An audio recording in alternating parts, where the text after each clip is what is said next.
Durante la comida con mis suegros, recibí un mensaje de un número desconocido. No reacciones. Te están grabando. El tintineo de los cubiertos contra los platos ahogaba cualquier posibilidad de conversación real. Mi suegra sonreía demasiado. Mi cuñado evitaba el contacto visual. Y mi marido, él simplemente comía como si fuera la comida más normal del mundo hasta que mi móvil vibró en silencio sobre mis piernas. Número desconocido. El mensaje era corto y me heló. No reacciones. Te están grabando. Tragué saliva y seguí sonriendo, pero mi mente iba a 1000. Me estaban filmando. ¿Pero por qué? ¿Y qué intentaban pillar? No era una delincuente, solo era Lucía, una esposa, una profesora, una mujer que jamás había alzado la voz en esa casa. Incluso después de oír las peores pullas pasivo-agresivas, algo me dijo que aquello no iba solo de un vídeo. Esa cámara oculta era solo el principio de lo que tenían planeado para mí. Mi suegra siempre me había mirado con desdén. Nunca me perdonó no venir de una familia decente, como decía. He tenido que sentarme en silencio mientras soltaba delante de todos. Hay gente que solo se casa para escapar de su propia vida. Aquella noche sonreí y serví más vino, pero por dentro me derrumbé. Sabía que su prejuicio venía recubierto de sonrisas falsas y que mi marido siempre permanecía callado. Antes de continuar, no olvides darle a like y suscribirte. Es una forma gratuita de apoyar mi trabajo. Aquel mensaje durante la comida fue mi aviso. Alguien en esa casa intentaba protegerme o quizá ponerme a prueba. Seguí comiendo en silencio, recorriendo la sala con la mirada. Un marco ligeramente descolocado, una tapa de enchufe torcida, un objeto nuevo en la estantería. Juraría que había una cámara oculta. Si era así, ¿qué esperaban captar? ¿Un estallido? ¿Una frase que pudieran usar en mi contra? Me llamo Lucía y tengo 34 años. Soy profesora de literatura, entrenada para leer gestos, silencios, subtexto, y en ese momento mis instintos me gritaban. Me estaban manipulando o preparando una trampa mayor. Quizá una trampa legal, una falsa acusación o simplemente otro intento de mi suegra por borrarme de esa familia para siempre. Pero en ese instante hice lo que mejor sé hacer. Observé y me preparé en silencio. Si me estaban grabando, tenía que darles justo lo contrario de lo que querían, y tenía que empezar a grabar yo también. El juego había cambiado. Aquello ya no era solo una comida familiar. Era el inicio de un asedio y no me pillarían desprevenida. Pero antes que nada, necesitaba saber quién había enviado ese mensaje y por qué ahora, después de todo lo que ya me había tragado en silencio. Lo admito, parte de mí sintió alivio, porque si alguien me avisó, quizá no estaba tan sola como creía. Tal vez alguien en esa casa tenía conciencia o estaba asustado de hasta dónde podía llegar aquello. ¿Qué habían grabado ya? ¿Y qué pensaban hacer con ese material? Empecé a enumerar mentalmente cada humillación que había soportado, y algo nuevo empezó a despertarse dentro de mí. Venganza. No me iría con la etiqueta de la loca, la inestable, la desagradecida. Esta vez no. Si querían jugar, aprendería las reglas, pero a mi manera. Aún así, nada me preparó para lo que encontraría al día siguiente. Cuando entré en el despacho de mi marido y vi con mis propios ojos dónde estaban guardando las grabaciones, fue cuando empecé a entender. Llevaban semanas grabándome, y el motivo era muchísimo peor de lo que imaginaba. Aquella noche esperé a que mi marido se durmiera. Roncaba con la paz de quien o no carga secretos o los ha cargado tanto tiempo que ya no pesan. Fui de puntillas al despacho y abrí la puerta despacio, sin hacer ruido. El ordenador seguía encendido. En la pantalla, una carpeta llamada Backup LC parpadeaba como una advertencia, y supe que no estaba imaginando nada. Me estaban vigilando. Abrí la carpeta con las manos temblorosas. Había decenas de archivos, vídeos etiquetados con fechas, horas y, para mi horror, códigos de habitación. Cocina 1307, movimiento, baño 2506, movimiento, dormitorio 0507, movimiento. Se me revolvió el estómago. Tenían grabaciones mías en los momentos más íntimos de mi casa, en el baño, en el dormitorio, durante discusiones que creí privadas entre él y yo, o peor, entre yo y mi hijo. Intenté mantener la calma mientras abría uno de los vídeos. Allí estaba yo sentada en el salón hablando por teléfono con mi terapeuta. No sé cuánto más puedo aguantar en esta casa. Siento que me vigilan. La ironía me daban ganas de reír y llorar a la vez. Lo tenían todo, mis derrumbes, mis debilidades, mi dolor, archivados como si fuera un caso clínico o una amenaza. Con cada clic, mi rabia crecía. No solo me estaban grabando, estaban reuniendo munición contra mí y, peor aún, editando los vídeos, cortando partes, reordenando mis palabras. Me di cuenta por mi ropa. Una camiseta que solo llevé después de aquella conversación aparecía en un clip anterior. Estaban fabricando un relato. ¿Pero para qué? ¿Qué intentaban demostrar?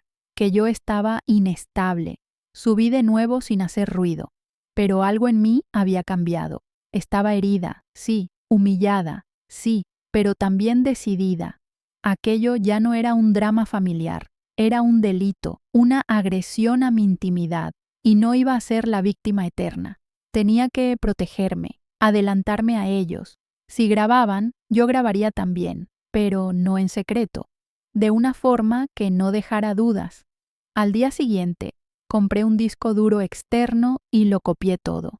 Hice copias de seguridad, puse contraseñas, creé un correo nuevo que nadie conocía y me envié los archivos.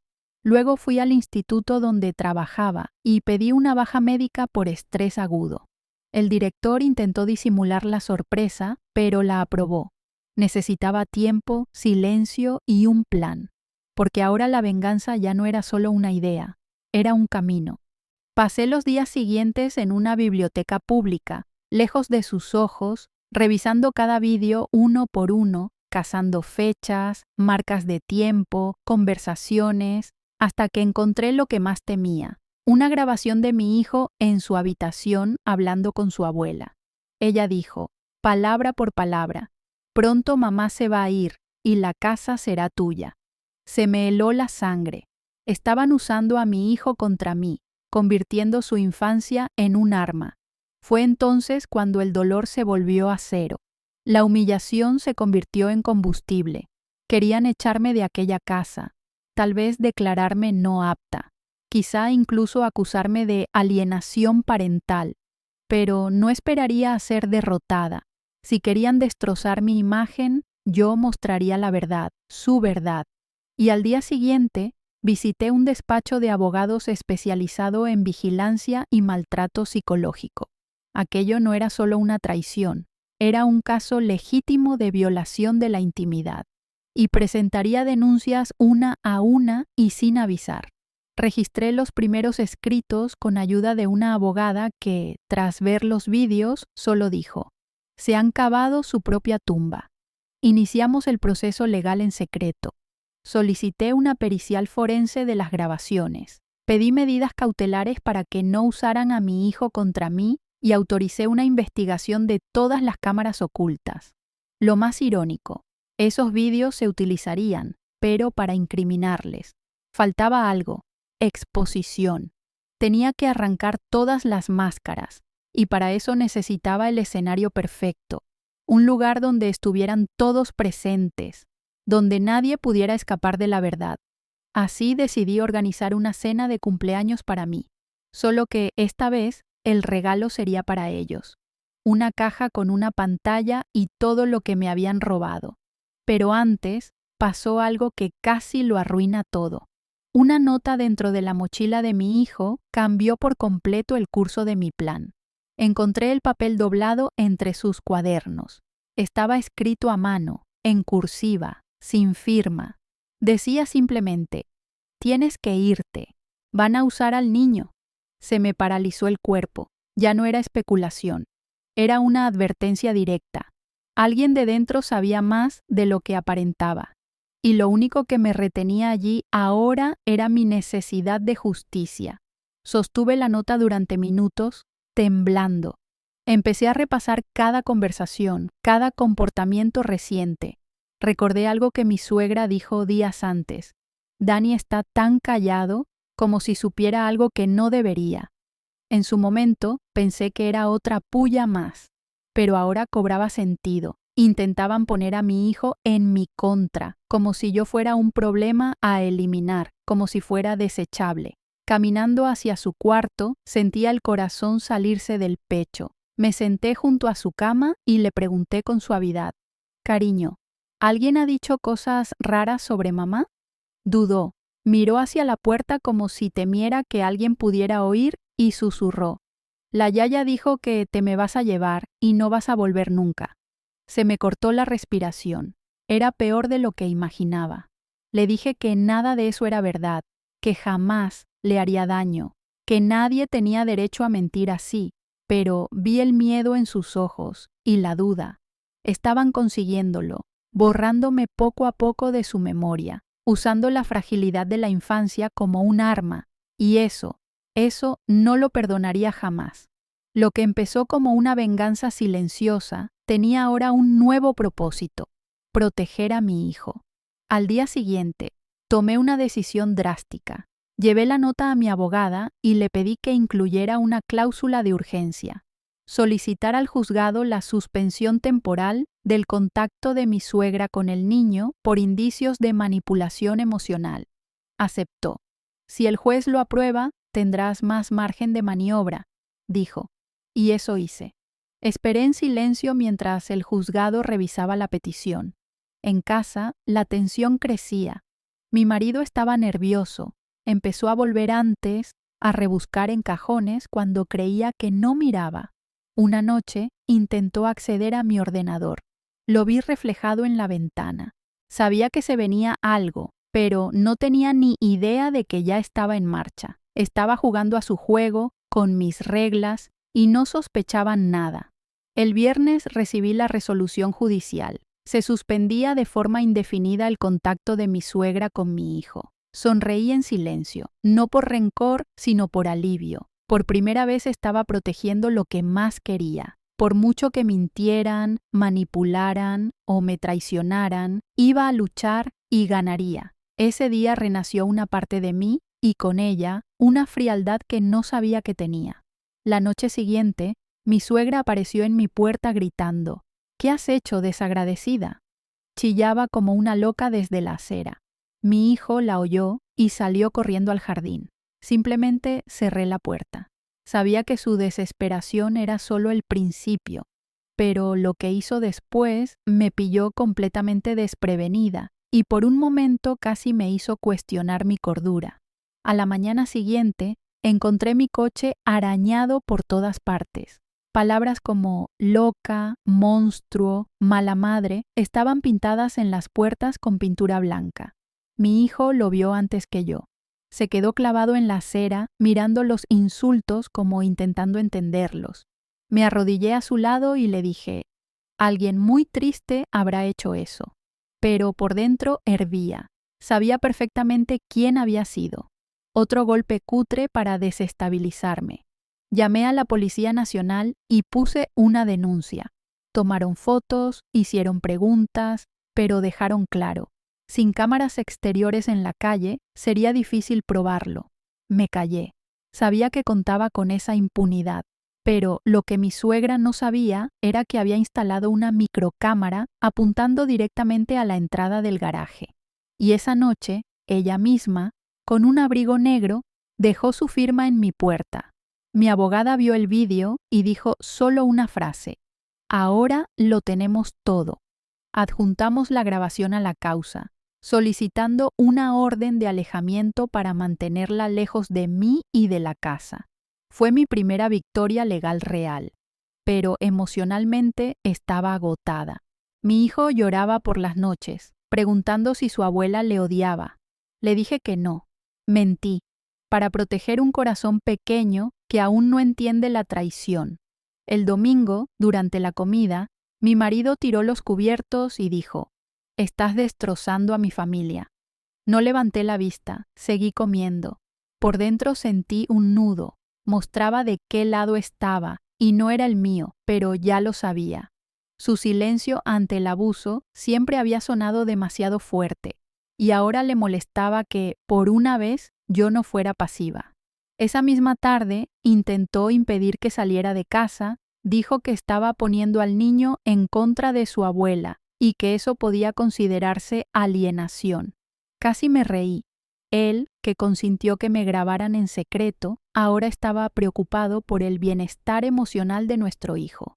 Le mostré la resolución judicial, la medida cautelar, la rompió en pedazos, pero yo tenía copias y testigos. La gota que colmó el vaso llegó esa noche.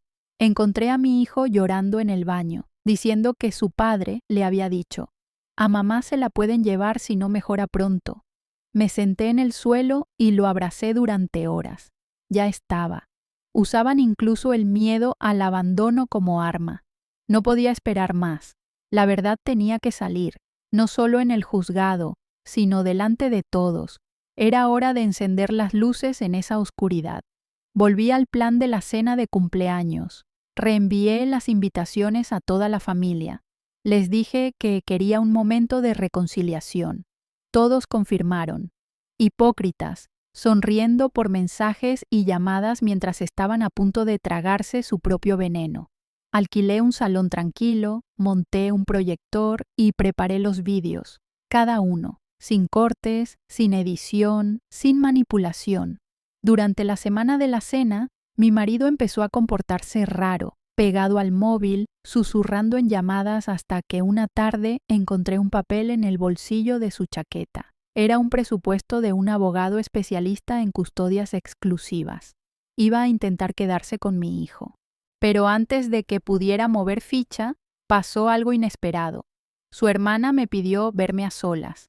Acepté quedar con ella en una cafetería tranquila del centro. Era la única de esa familia que nunca se metía en nada, neutral, casi ausente, pero ese día su cara estaba seria. Se sentó frente a mí, respiró hondo y dijo: «Lucía, no puedo seguir callada». Yo no dije nada. Temblaba con la culpa en los ojos. Continuó: «Llevan planeándolo desde el año pasado. Las cámaras, los vídeos, todo». Se me quedó el cuerpo frío. Metió la mano en el bolso y sacó una hoja doblada, un correo impreso. Reconocí a la remitente enseguida, mi suegra. El mensaje era un reenvío titulado «Plan por si Lucía estalla». Adjuntaba instrucciones para instalar cámaras ocultas, fechas sugeridas y frases para provocarme como «no estás bien», «otra vez se te olvidan las cosas» y «¿necesitas ayuda?». Me dijo que no estaba de acuerdo con nada de eso, pero que tenía miedo. Miedo a que la apartaran de la familia, a perder la ayuda económica que recibía de su madre. Pero ahora, viendo hasta dónde estaban llegando, arrastrando a un niño, intentando manipular al juzgado, decidió apartarse. Y más aún, me lo entregó todo. «Haz lo que quieras con esto», dijo, empujando un pendrive sobre la mesa. «Solo manténme al margen». Cogí el pendrive con las manos temblorosas. La rabia que sentí no se parecía a nada, más fría, más densa. El dolor ya no era solo emocional, era un punto de inflexión. Tenía la prueba directa del plan, detallada, premeditada, admisible legalmente. Mi plan de venganza silenciosa acababa de evolucionar a algo mayor. Ahora podía exponer no solo los actos, sino la intención. Llevé todo a mi abogada. Leyó el correo en silencio mucho rato, luego me miró y dijo: «Tienes caso por difamación, vigilancia ilegal, maltrato psicológico e intento de fraude procesal». Era más de lo que esperaba. Redactó una nueva solicitud basada en las pruebas. El juez la aprobó en menos de 72 horas. Desde ese momento, legalmente, ni mi marido ni mi suegra podían acercarse a mí ni a nuestro hijo. Aún así, seguí adelante con la cena. Mantuve la invitación, seguí sonriendo, fingí que todo estaba bien. Creían que me acorralarían con una última jugada, pero era yo quien dirigía el guión. Contraté a un técnico de audiovisuales para el proyector, Dejé los vídeos listos, coloqué las sillas, flores en las mesas, música suave, un ambiente en paz, todo una ilusión. La mañana de la cena recibí un mensaje anónimo. Hoy no te fíes de nadie ni de los que sonríen. Por un momento dudé. ¿Planeaban algo más? ¿Un giro de última hora? Pero estaba preparada.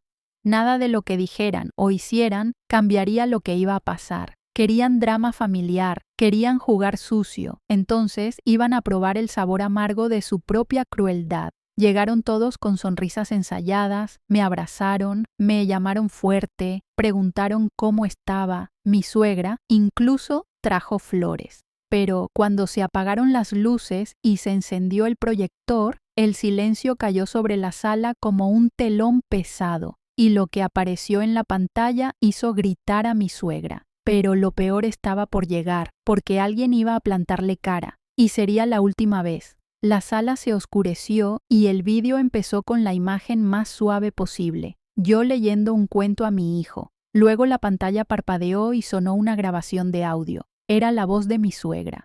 Ella se destruirá sola, solo hay que darle un empujoncito. Algunos se rieron sin saber el contexto, otros miraron alrededor incómodos. Luego llegó el golpe, imágenes en paralelo, los vídeos editados frente a los originales. El montaje mostraba claramente las manipulaciones. Un vídeo enseñaba mi supuesta crisis a medianoche. Al lado, el original revelaba que simplemente lloraba en silencio leyendo una carta de despedida de mi padre fallecido. Las distorsiones eran grotescas. Las caras en la sala empezaron a cambiar. El silencio lo rompió un golpe seco, la mano de mi suegra cayendo sobre la mesa. Tú has montado todo esto. Fue entonces cuando su marido se levantó por primera vez. Alzó la voz. Lo montaste tú, Inés, no ella. Todos se giraron hacia él. Yo compré la primera cámara, pero nunca supe que estabas manipulando al niño. Te has pasado. Mi suegra jadeó. Miró alrededor como buscando una salida, un aliado, un salvavidas. Pero todos miraban y nadie se movió. Mi marido intentó cortar el proyector. Se levantó y corrió a la cabina técnica, pero el técnico al que contraté ya estaba listo. Queda una parte más, dijo, mirándome, y asentí. El siguiente clip era aquel en el que mi marido le decía a su abogado, la empujaré hasta que pierda la custodia. Entonces nos quedaremos con la casa y con el crío. Una mujer de su familia empezó a llorar. Un tío se levantó y se fue. Mi hijo no estaba allí, gracias a Dios. Pasó el fin de semana en casa de un amigo como parte de mi plan. No quería que viera nada de esto, aún no, pero tenía que hacerse. Esta era mi venganza, real, fría, dolorosa. Era el momento en que cada uno tendría que mirarse al espejo. No buscaba aplausos, buscaba justicia.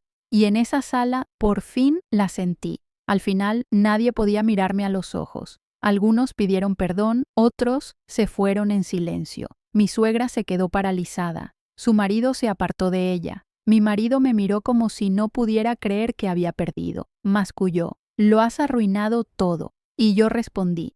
Solo os quité las máscaras. El resto lo habéis hecho vosotros solos. Me levanté, salí y los dejé hundirse. En el coche respiré hondo. El corazón aún me latía a toda velocidad, pero no de miedo, de alivio. Me vibró el móvil, una nueva notificación del juzgado. El juez había aprobado la solicitud de custodia exclusiva temporal con orden de no contacto total hasta la próxima vista. Las palabras en la pantalla se sintieron como un abrazo. Había ganado, pero faltaba algo que nadie en esa sala esperaba, ni siquiera yo. Llegué a casa, me descalcé y me dejé caer en el sofá. Pero al encender la luz vi un sobre blanco sobre la mesa, sin nombre, sin remitente. Dentro solo había una foto mía durmiendo y, detrás, escrito a mano. Aún no sabes de lo que soy capaz. Sostuve la foto con las manos temblorosas. Era reciente. Mi pelo, las sábanas, incluso el libro caído a mi lado. Todo coincidía con la noche anterior. Alguien había estado dentro de mi casa. Mientras dormía, Después de todo lo que había destapado, después de todas las órdenes judiciales, alguien había atravesado mi puerta. El miedo caló despacio, como veneno. No estaba a salvo, nunca lo había estado. Miré alrededor. Las ventanas estaban echadas, la puerta principal también. Y la trasera, las copias de llaves que mi suegra tuvo, o peor, mi propio marido tenía todavía algún acceso secreto. Corrí a comprobar cada cerradura, cada rendija. Era como revivir el trauma de las cámaras ocultas. Pero ahora la amenaza era física. Dormía bajo el mismo techo donde monstruos aún campaban. Llamé a mi abogada de inmediato. Fue tajante. No te asustes, mete la foto en una bolsa de plástico y llévala mañana a la policía. Eso hice exactamente. Al día siguiente, presenté denuncia por allanamiento y acoso. La policía vino a casa, hizo preguntas, examinó el sobre, pero, en el fondo, sabía que sería difícil dar con la persona si ya estaba tan cerca. Pasé las noches siguientes durmiendo con las luces encendidas, un cuchillo de cocina bajo la almohada. Cualquier ruido me hacía incorporarme. Estaba al borde del colapso, y eso era justo lo que querían. Querían que estuviera lo bastante inestable como para rendirme, para alejarme de mi propia libertad. Pero si algo aprendí de esta guerra, es que la desesperación no es debilidad, es combustible. Mi abogada presentó una nueva solicitud: restricción perimetral total, casa, calle, zonas colindantes, y esta vez el juez no se contuvo. Concedió una medida de seguridad con control electrónico. Si alguien se acercaba, recibiría un aviso. Aún así, no trajo paz, porque la violencia real no era solo física, era mental, emocional, y sabían jugar a eso. Con el caso en marcha, mi marido empezó a hacerse la víctima. Contó a su familia que le había echado injustamente.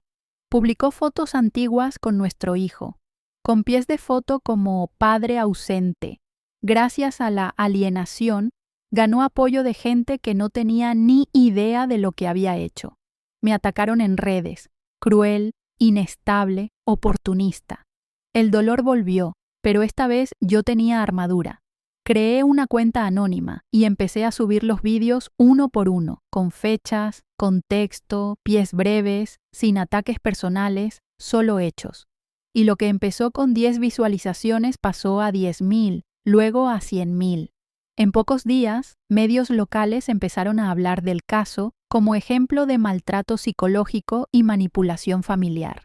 Recibí mensajes de apoyo de otras mujeres, de madres, de hijos, y mi voz empezó a crecer. Pero una noche tranquila recibí una llamada que me heló la sangre. El número era desconocido. La voz al otro lado era baja, metálica, distorsionada. Estás exponiendo demasiado y ya no somos los únicos que miran. La línea se cortó, y en ese instante entendí que mi venganza estaba funcionando. Pero quizá había despertado a alguien aún peor de lo que imaginaba.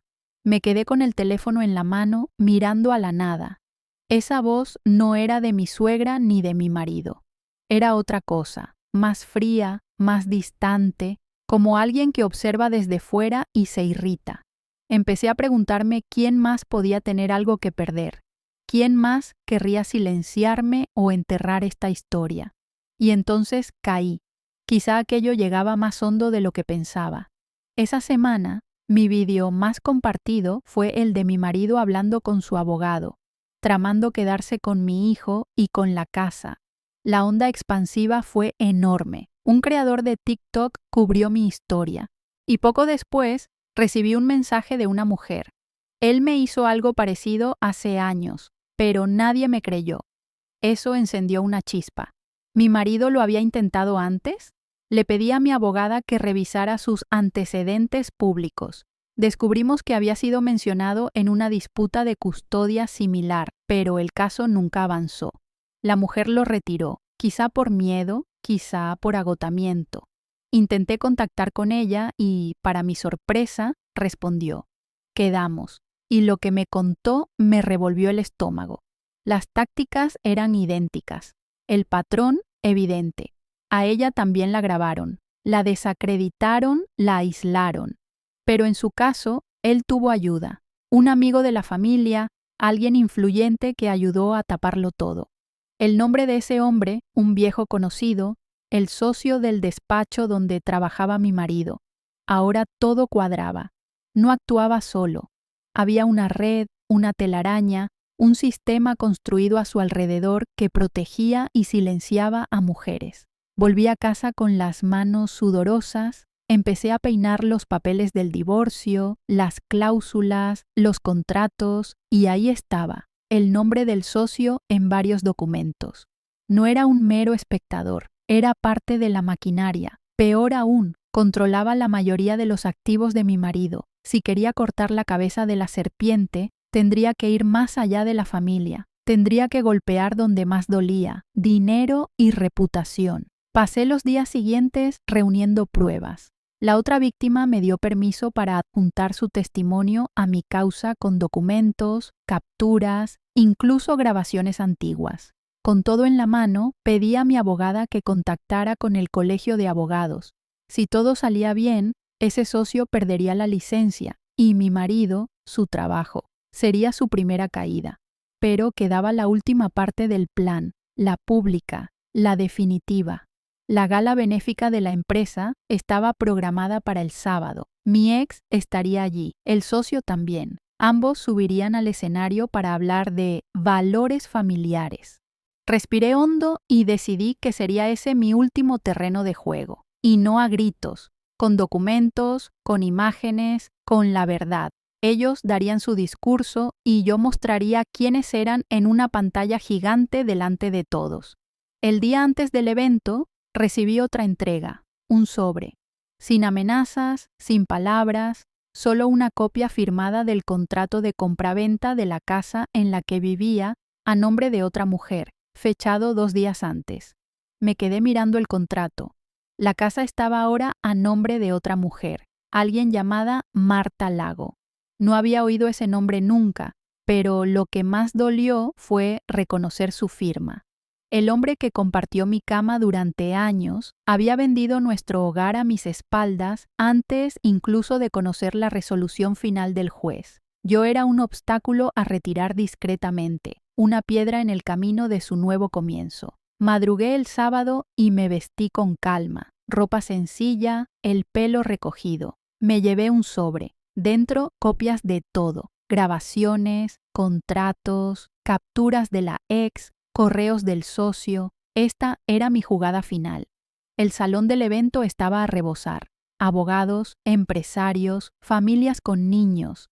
Mi ex subió al escenario con el socio a su lado. Hablaron de valores, de unidad, se aplaudieron su propia hipocresía. Esperé hasta el final del discurso. Entonces me levanté, fui hacia el técnico de sonido y vídeo, le di el pendrive y dije, pon esto cuando te haga la señal.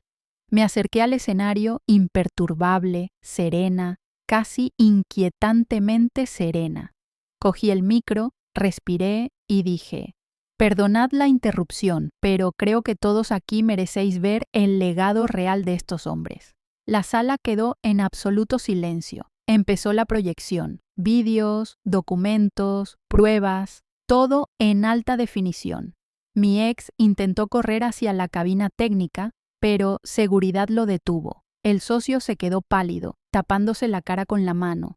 Algunos se fueron, otros grabaron con el móvil. Nadie dijo una palabra durante largos minutos, solo sonó el eco de la verdad.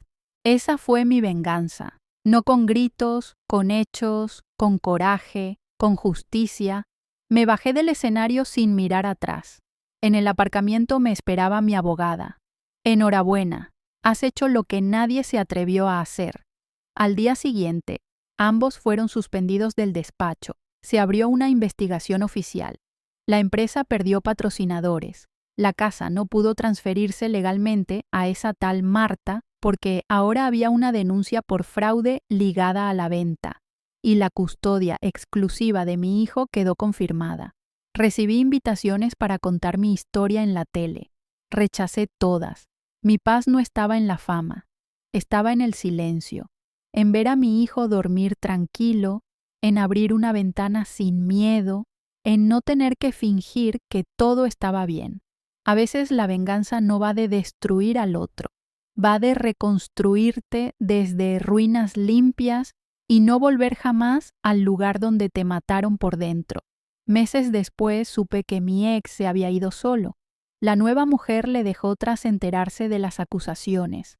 A su madre la denunciaron por acoso y le impusieron mantenerse alejada, y el socio perdió la licencia y el nombre.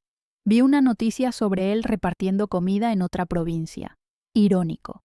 Pasaron la vida intentando borrar a mujeres como yo, y al final se borraron a sí mismos. Pero aquella noche de lluvia, antes de acostarme, recibí un último mensaje de un número que no reconocí. Era la foto de una casa. El pie decía: has ganado. Pero sabes que esto nunca acaba de verdad, ¿no? Me quedé mirando la pantalla, helada. La dirección era real. Pertenecía a una urbanización reciente en un barrio apartado según una búsqueda rápida. Pero lo que más me inquietó fue el tono del mensaje. No había insultos ni rabia, solo una constatación fría, un recordatorio de que para gente como ellos, perder no significa retirarse, significa encontrar otra forma de golpear. Enseñé el mensaje a mi abogada. Me aconsejó actualizar la denuncia e incluirlo como posible amenaza indirecta.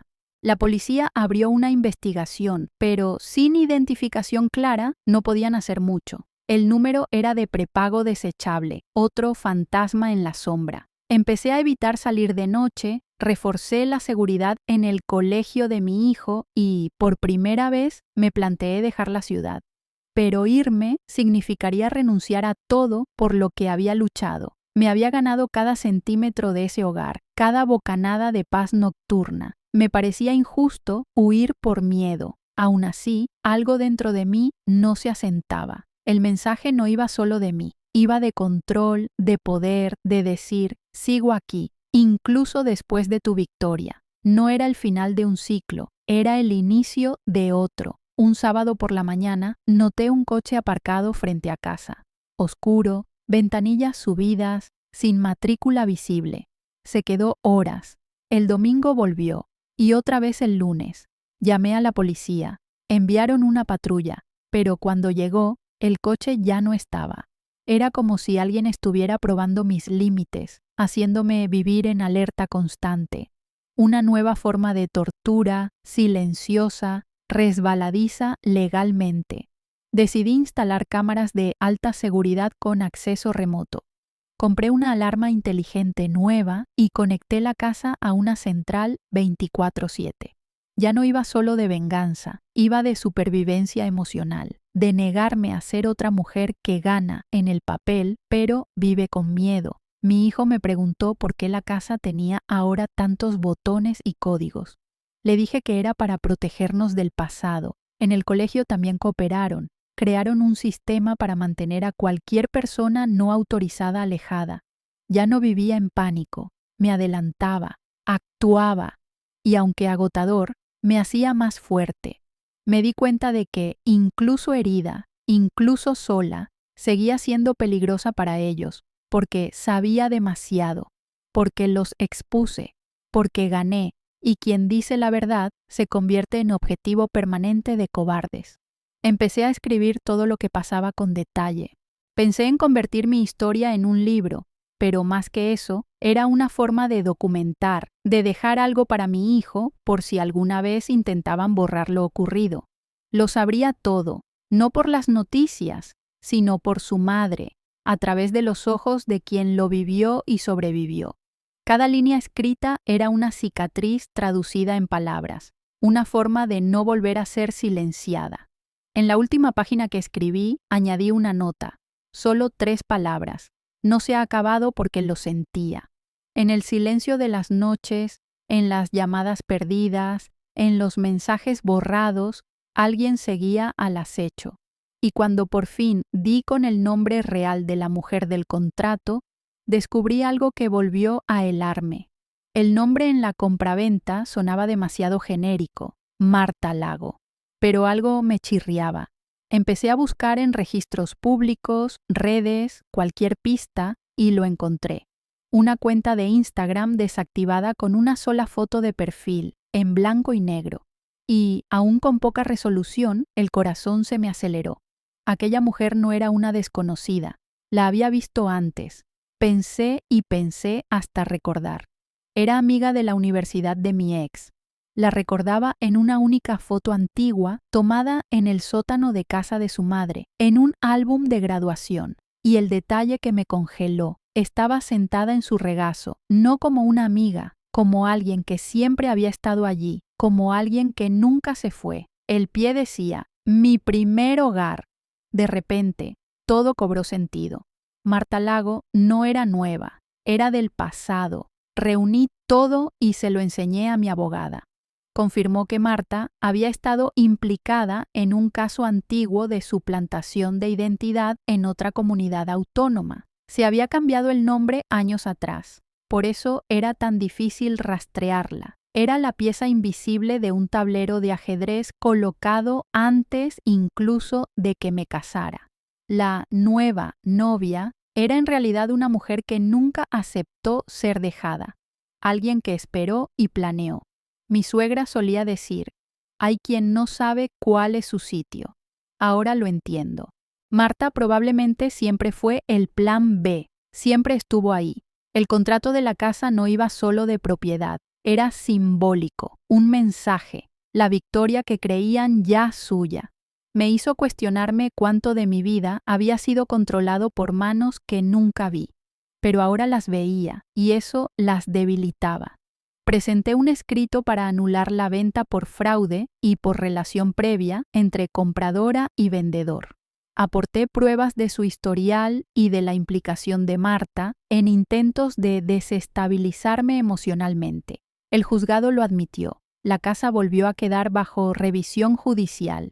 Marta desapareció. También el número que envió la última amenaza. Pero en lugar de alivio, sentí un silencio en el que no podía confiar. Mi hijo empezó a sonreír de nuevo, a dormir mejor. Podía cocinar tranquila, escuchar música, trabajar, pero siempre con la sensación de tener que mirar por encima del hombro, porque gente como ellos no se rinde, solo se retira y observa, esperando un descuido, esperando una grieta, y yo no podía permitirme ser ingenua ya, no después de todo lo perdido, no después de todo lo enfrentado. La herida había cicatrizado, pero la piel no sería la misma. Un día recibí un buzón de voz de un número oculto.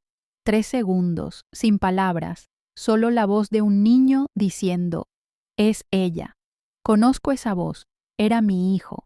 La grabación salía de alguna conversación, algún momento privado, como si hubieran conseguido captar algo dentro de mi casa. Eso me rompió. Corrí a revisar cada dispositivo, cada cámara. Sin señales de intrusión, pero la grabación era real. La llevé a la policía. Dijeron que quizá era falsa, pero yo sabía que era demasiado personal. Era el mensaje final. Aún tenían acceso a algo o a alguien. Y esa noche, antes de dormir, vi una tenue luz azul dentro de la pantalla de la lámpara. Me acerqué sin respirar. El brillo venía de un puntito azul casi invisible. Era una microcámara escondida en el aro metálico, apuntando directamente a mi cama. Se me doblaron las rodillas. ¿Cómo? Después de todo, después de las órdenes judiciales, la seguridad, las denuncias, alguien había vuelto a entrar en mi espacio. De nuevo llamé a la policía de inmediato. Retiraron el dispositivo y, por el modelo, rastrearon el origen de la señal. La dirección me sonaba. Un piso de alquiler a nombre de Marta Lago, pagado por una empresa vinculada al antiguo socio de mi ex. Estaba todo allí, retorcido, sucio y ahora por fin expuesto. Pero esta vez no quería distancia, quería cárcel. Con todas las pruebas, mi abogada presentó querellas formales, acoso, quebrantamiento de medida judicial, violación de la intimidad y riesgo para un menor. El juez no dudó. Se emitió una orden de registro. La policía llamó a la puerta de Marta a plena luz del día. Dentro encontraron más equipos, notas, incluso fotos impresas mías y de mi hijo. Era obsesivo. Era enfermizo. Detuvieron a Marta, al socio también. A mi ex lo imputaron como cómplice por encubrir sus actos, incluso tras las primeras denuncias. La historia estalló en los medios. Lo que empezó con una mujer filmada en secreto se convirtió en un escándalo nacional de acoso y manipulación legal. Por primera vez vi a los tres en las noticias, no como vencedores, sino como delincuentes.